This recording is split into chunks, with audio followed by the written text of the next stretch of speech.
지금 보시는 이 사진은 지난주 미국의 기상위성이 지구를 찍은 사진입니다.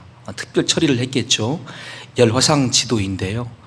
전 세계가 지금 큰 폭염 가운데 있습니다. 우리만이 아니라 특히 영국은 이렇습니다. 해마다 여름철이면 우리나라가 영국으로 여름철 휴양을 떠나는데 그 이유는 영국의 여름은 온도가 평균 20도가 되기 때문입니다.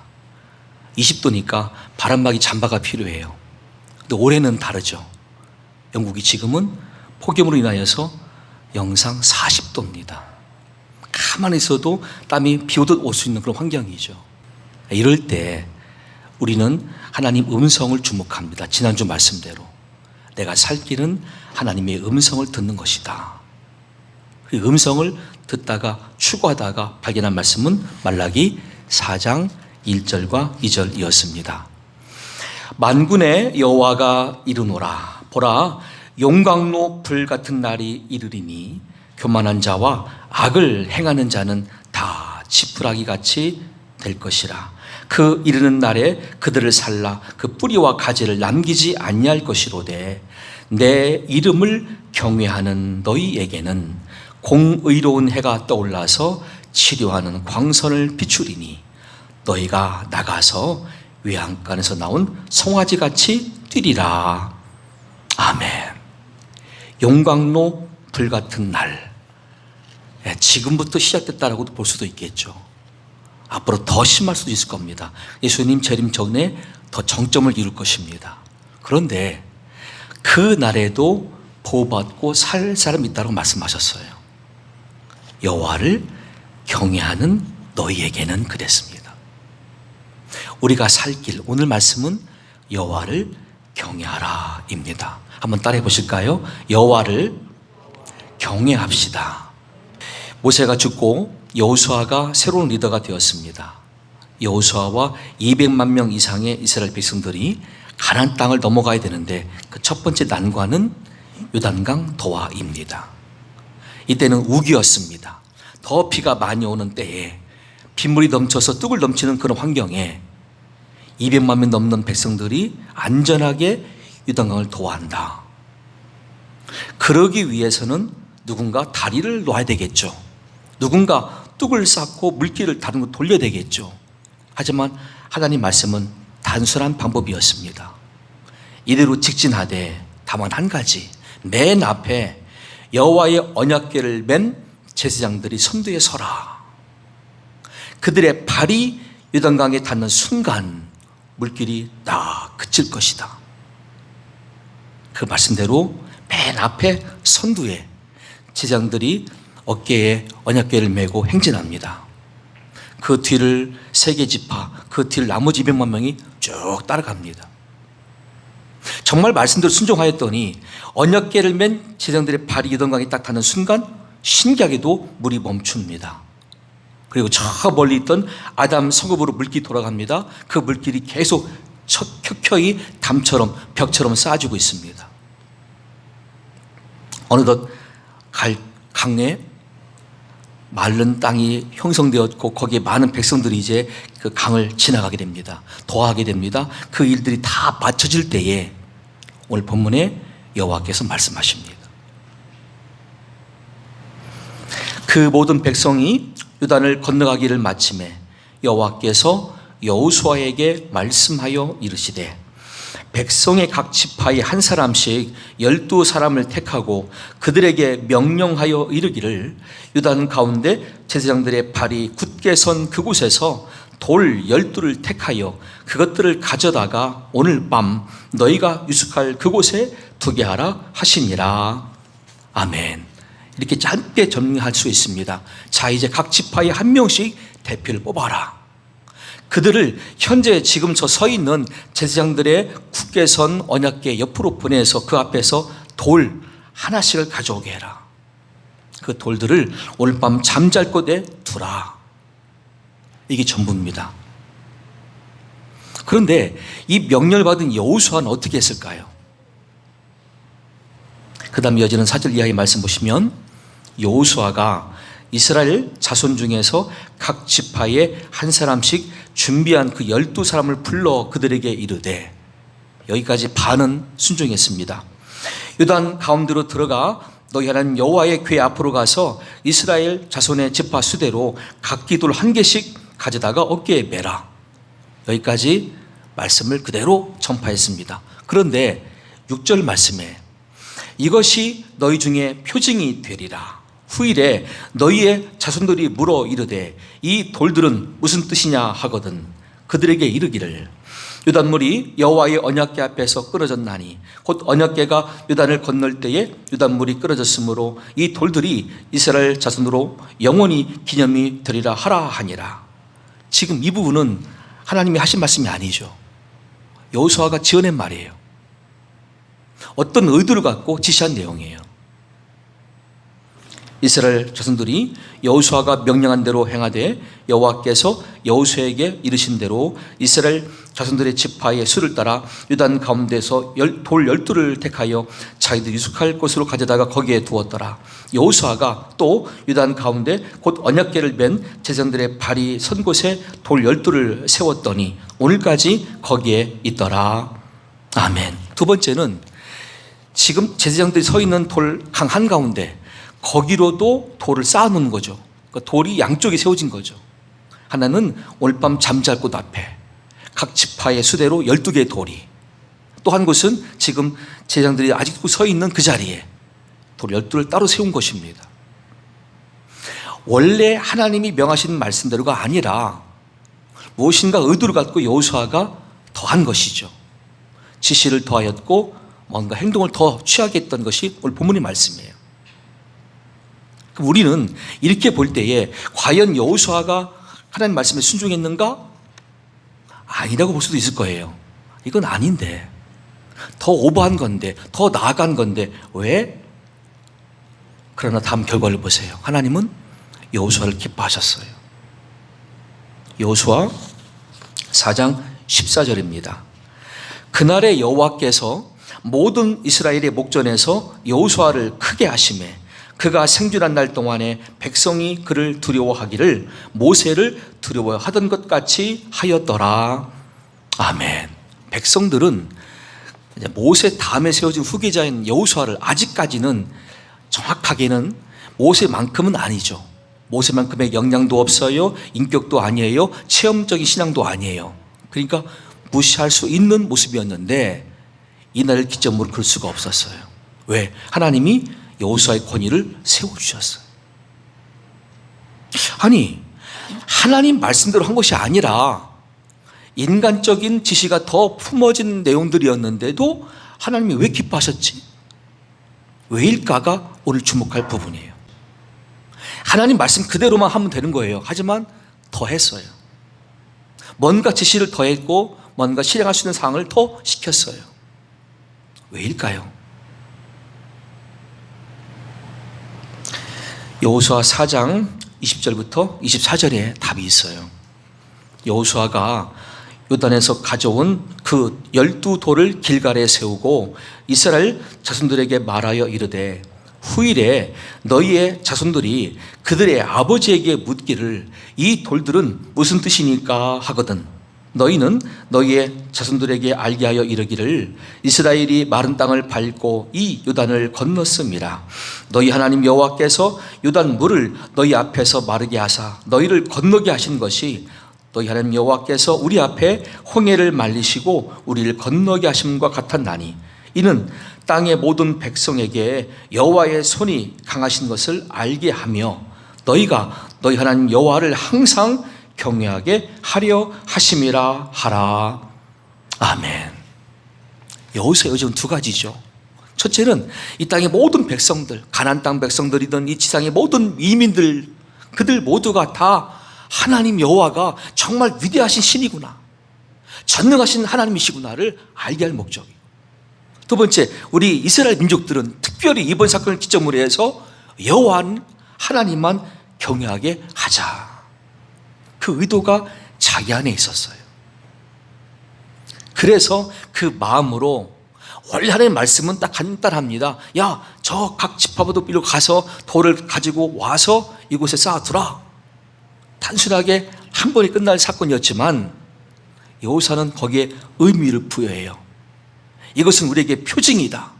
나중에 너희 아들과 딸이 물을 것이다. 아빠, 이 돌들은 뭐예요? 저 강 가운데 있는 돌들은 뭘 말하는 거죠? 라고 물을 때 말해 주어라. 예전에 우리 조상들 인도했던 하나님, 홍해를 마르게 하사 건너게 하시는 것처럼 제사장들이 맨 언약궤가 여기 강에 딱 들어섰을 때 물을 마르게 하셨고 우리를 건너게 하셨다. 전능하신 하나님, 그분의 은혜가 있었다. 이 사건을 기억하자. 그러므로 그 하나님을 경외하자. 언제까지나 경외하자. 이거를 가르쳐라. 그런 의도였다는 거예요. 그때 하나님 기뻐하셨어요. 오늘날 목사님들이 설교할 때가 그런 거예요. 여호와를 경외할 목적을 갖고 영예를 경외할 수 있는 마음을 갖고 이 단어와 이 문장과 이 전체 구조를 풀어줍니다. 물론 다 아실 내용일 겁니다. 하지만 다시 한번 겸손하게 듣는 거죠. 내가 태어나 오늘 이 본문의 말씀을 처음 태어나는 것처럼 듣습니다. 아, 하나님 이런 분이시구나. 우리에게 이런 삶을 요구하시는구나. 하지만 거기에는 반드시 응답이 있구나. 이 사실을 저 목사님이 풀어주는구나. 피착 안에 은혜가 세워지죠.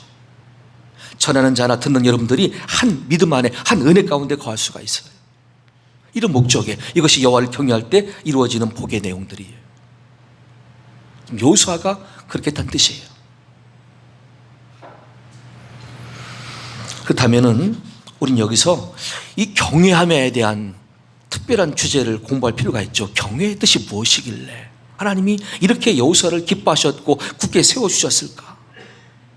예, 한자말로 경외하다 말뜻은 공경하다 그리고 두려워하다 두 가지 뜻이 함께 담긴 단어입니다. 하나님을 공경하다, 하나님을 두려워하다. 어떤 분도 말씀하시기를 두려워하다? 그럼 막연한 공포도 포함되잖아요. 예를 들면 죽음에 대한 두려움, 심판에 대한 두려움, 그 두려움에 대한 부정적인 이미지가 돌 수가 있겠지만 우리 하나님 앞에 우리는 자녀이기 때문에 그 두려움이 아니라 긍정적 두려움을 염두에 둡니다. 소망의 하나님, 결과를 승리로 인도하시는 하나님, 모든 과정에도 함께 하시는 하나님. 그러므로 우리를 눈동자같이 보실 때에 우리가 두려워해야지. 이런 긍정의 마음으로 이 말씀을 대할 때 사도 바울이 적절히 표현했어요. 빌립보서 2장 12절이에요. 그러므로 나의 사랑하는 자들아, 너희가 나 있을 때뿐 아니라 더욱 지금 나 없을 때에도 항상 복종하여 두렵고 떨림으로 너희 구원을 이루라. 아멘. 이게 경외한다는 말뜻이에요. 첫째, 항상 복종하는 마음으로. 두 번째, 두렵고 떨림으로예요. 이것이 우리 마음의 출발점이에요. 하나님을 향해서.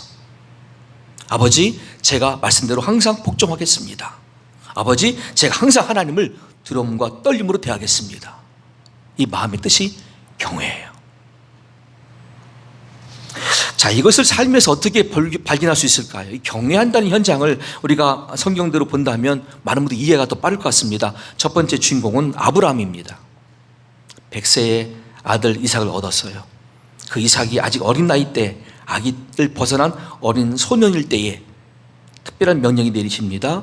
이제 네 아들을 내가 지시할 땅으로 가서 거기서 번제물로 바치라는 거예요.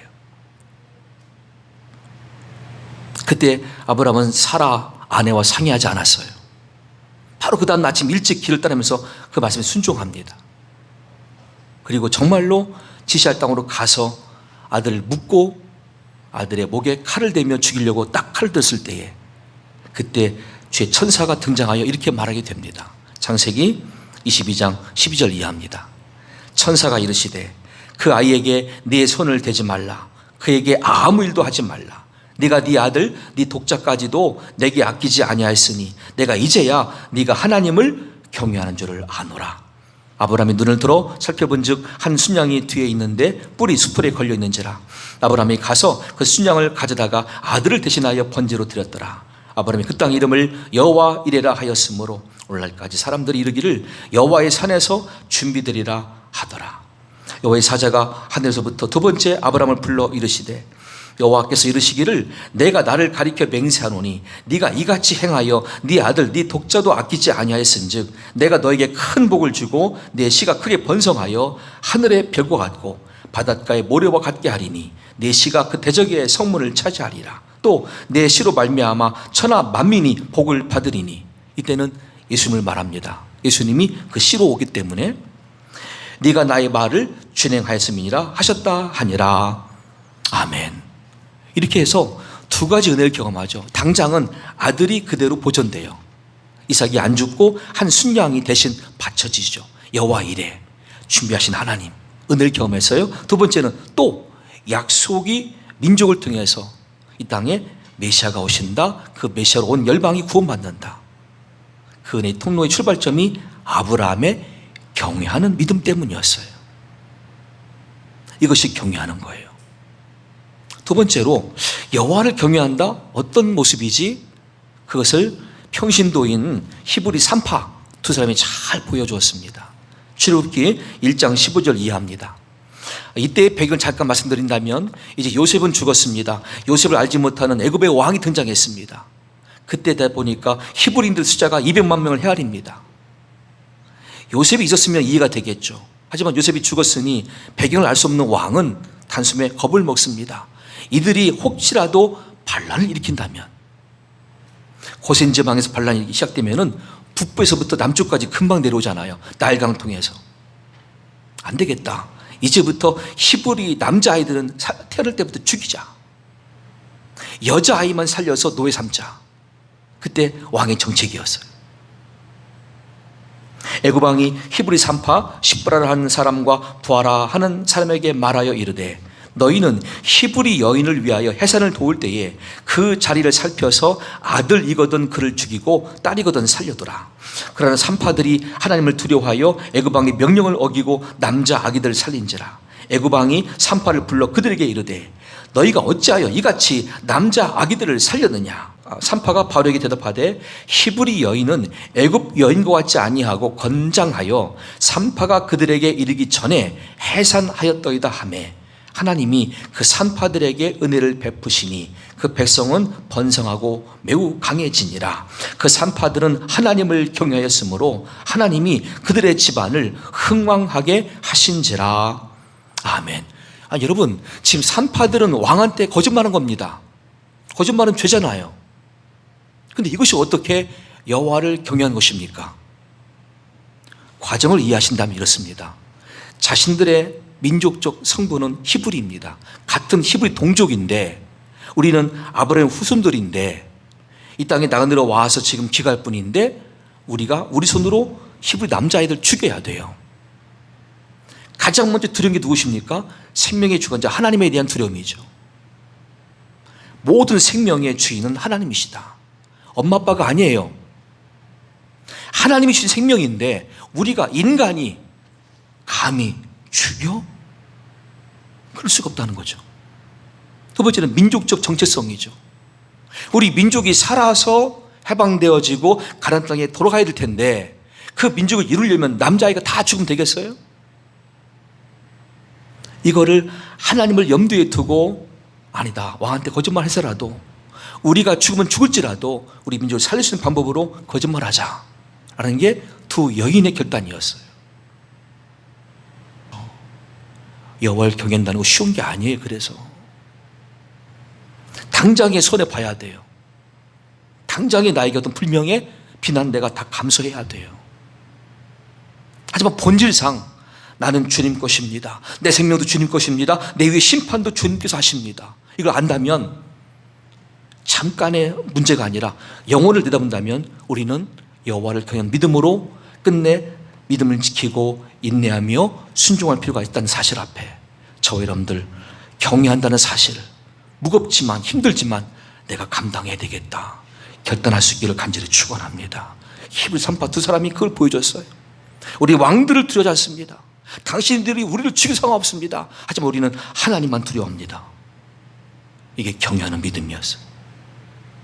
그 결과 그 3파들은 하나님을 경외하였으므로 하나님이 그들의 집안을 한두 명 개인이 아니라 그들의 집안 전체죠, 흥왕하게 하신지라. 아멘. 멋지게 갚아주셨어요. 자, 본문에서 여호수아는 그렇다면 언제부터 여호와를 경외하기를 마음에 담았을까? 언제부터 여호수아의 마음속에 하나님을 경외할 그 마음의 결단을 했을까?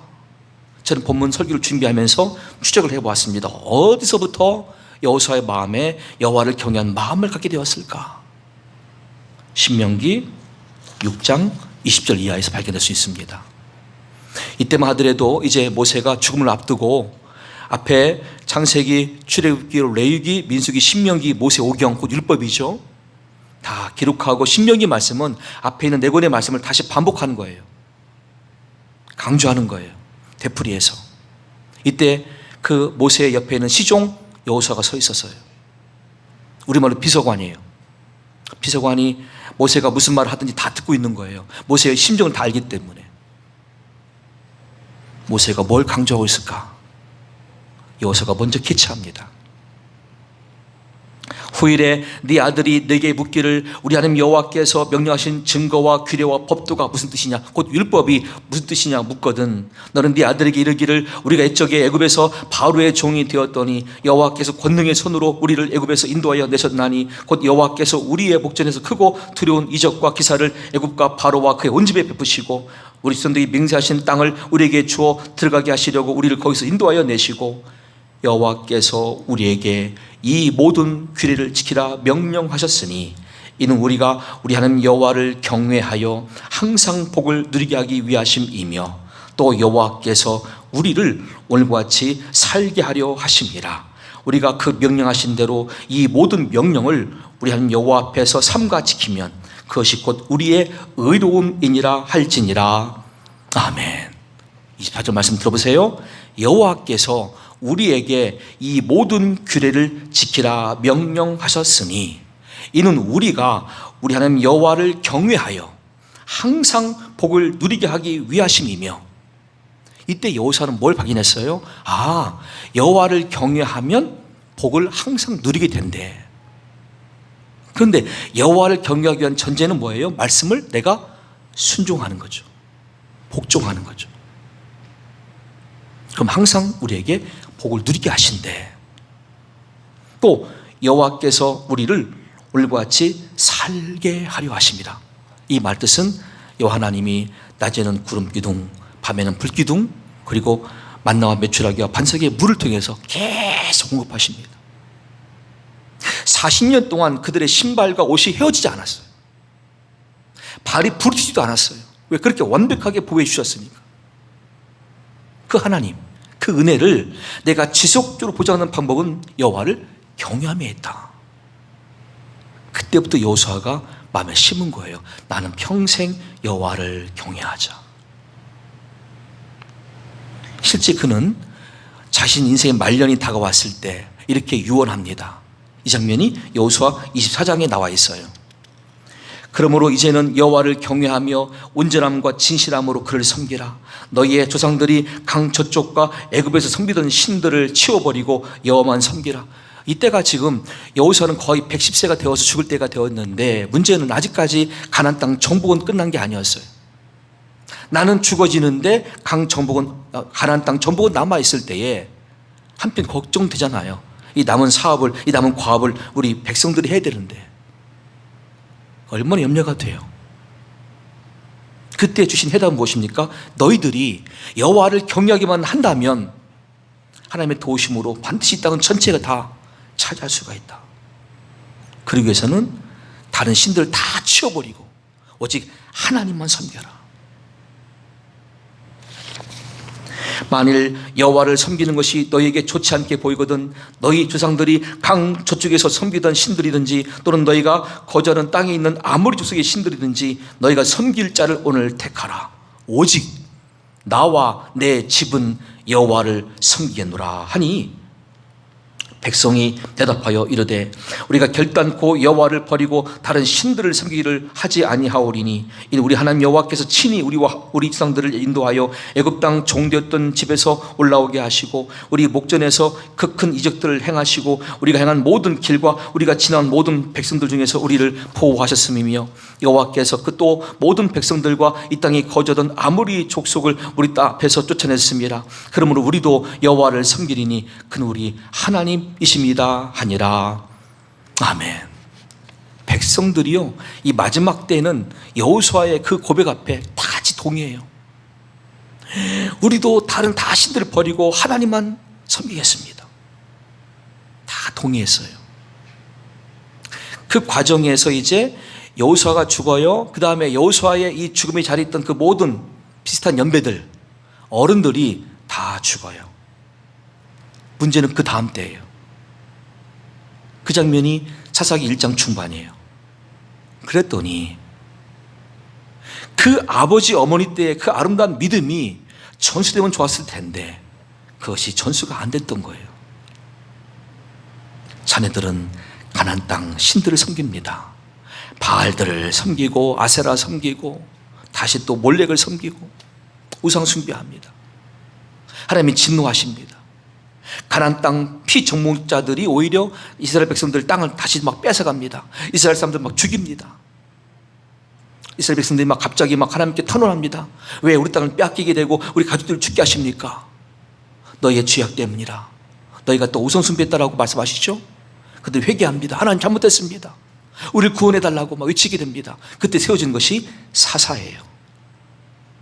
원래는 사사가 필요 없었어요. 자, 그렇다면 여러분, 오늘날 저와 여러분들의 여호와를 경외하고픈 그 마음과 신앙의 태도를 방해하는 것이 있습니다. 그게 마귀 사탄이에요. 마귀는 참 교묘하죠. 아이고, 오늘 얼마나 더워요. 이런 더운 아침 일찍 다 마귀가 여러분 마음 유혹합니다. 덥잖아. 조금만 더 있다가, 조금만 더 있다가, 조금만 더, 조금만 더. 또 예배 몇 시지? 아침 7시도 있어요. 9시도 있어요. 11시도 있어요. 저녁에 7시 반인데 오늘 저녁은 안 해요. 그러면은 너 7시 예배 들을 거 9시로 가. 9시 예배 들을 거 11시로 가. 11시 예배 들을 거 오후에 가. 없는데요? 그럼 쉬어. 이게 마귀예요. 신약 시대에는 이방인들도 구원받는 역사가 있었는데 하나님을 경외한 자였어요. 잘 아신다시피 고넬료 집안은 말합니다. 백부장 고넬료 로마 사람입니다. 하지만 그가 자기 가족들과 자기 모든 부대원들을 모으고 베드로가 왔을 때 설교를 경청합니다. 말씀을 들을 때 성령이 임합니다. 세례받습니다. 그때 베드로가 이렇게 고백합니다. 사도행전 10장 35절에 각 나라 중 하나님을 경외하며 의를 행하는 사람은 다 받으시는 줄 깨달았도다. 아멘. 야, 이제 하나님은 이스라엘만이 아니라 온 이방인들까지도 하나님을 경외한 자들은 다 받으시는구나. 내가 증인이구나 라고 말했어요. 지금 우리는 모든 열방이 열린 시대를 살고 있어요. 누구나 다 구원받을 수가 있어요. 하지만 누가 구원받습니까? 여호와를 경외하는 믿음을 가진 자예요. 이게 증명되기 때문에 어쩔 수가 없어요. 그러면 우리가 여호와를 경외한 태도는 언제까지 간직해야 됩니까? 지금 당장 믿을 때만? 잠깐 열심히 있을 때만? 잠깐 교회에서 직분 받을 때만? 요한계시록 11장 17절 18절 이렇게 말씀합니다. 이르되 감사옵나니 옛적에도 계셨고 지금도 계신 주 하나님 곧 전능하신 이여 친히 큰 권능을 잡으시고 왕노릇 하시도다. 이방들이 분노하며 주의 진노가 내려 죽은 자를 심판하시며 종 선지자들과 성도들과 또 작은 자든지 큰 자든지 주의 이름을 경외하는 자들에게 상 주시며 또 땅을 망하게 하는 자들을 멸망시키실 때로소이다 하더라. 아멘. 이 심판날까지 가는 게 여호와를 경외하는 신앙이에요. 내가 기분이 잠깐, 열심히 잠깐이 아니라 여호와를 경외하는 태도는 끝까지 가야 돼요. 언제까지요? 주 앞에 가 서는 날까지 가는 거예요. 그때 상을 주시는 거예요. 누구한테 주십니까? 큰 자든지 작은 자든지. 내 가정이 지금은 혼자 내가 돕고 가정입니까? 괜찮아요. 하나님을 경외하는 가정으로 인정받으면 되는 거예요. 그게 기준이에요. 교회 규모가 큰 교회입니까? 작은 교회입니까? 그 규모를 따지지 않으세요. 그 교회 섬기는 목회자나 모든 성도가 하나님을 일관되게 경외하느냐 아니냐 그거 보시는 거예요. 그래서 주변에 큰 규모의 사업하는 분들 부러워하지 마시고 큰 교회 목회자 부러워하지 마시고 그냥 내가 부름받고 세워진 자리에서 하나님을 경외하리라. 언제까지요? 부르신 분들 그날까지. 한번 따라해 볼까요? 나는 하나님을 부르시는 그날까지 경외하겠습니다. 이렇게 결단하신 우리 모두가 될 수 있기를 예수님의 이름으로 간절히 축원합니다.